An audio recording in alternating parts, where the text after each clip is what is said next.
Hello, good morning, good morning. Luto tayo ng tapas steak. Minarinate ko siya sa bawang, sibuyas, paminta, asin, betchin at kalamansi. Ayan na yung sabaw niya. Ito yung pansasawag sa uli. Sibuyas na pula. Pinipirito lang natin bagya ang ating tapas steak.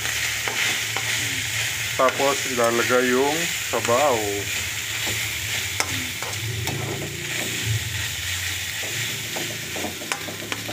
Yummy yan. Kung naaamoy nyo lang mga lods, ang bango-bango.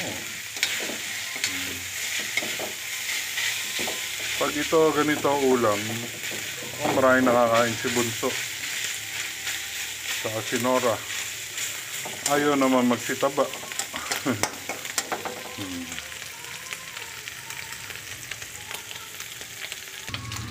Ayan mga lods, okay na. Ilalagay na natin yung sabaw. Nilagyan ko siya ng konting cornstarch pampalapot. Parang lalabas din na kulang lang ng mushroom para sa garlic pepper beef. Ayan siya mga lods.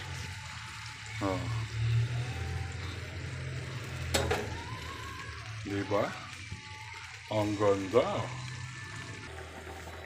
Mga lods, ayan na yung niluluto natin. Malapit nang matapos.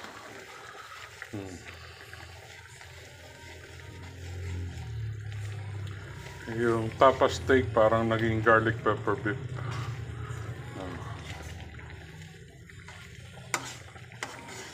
Diba? Gusto nila maraming sabaw.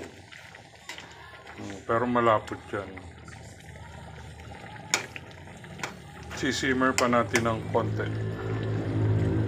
Takpan ulit natin. Ayan mga lods, at luto na ang ating tapas steak o garlic pepper mushroom. Wala lang mushroom. Yummy. Good morning, good morning.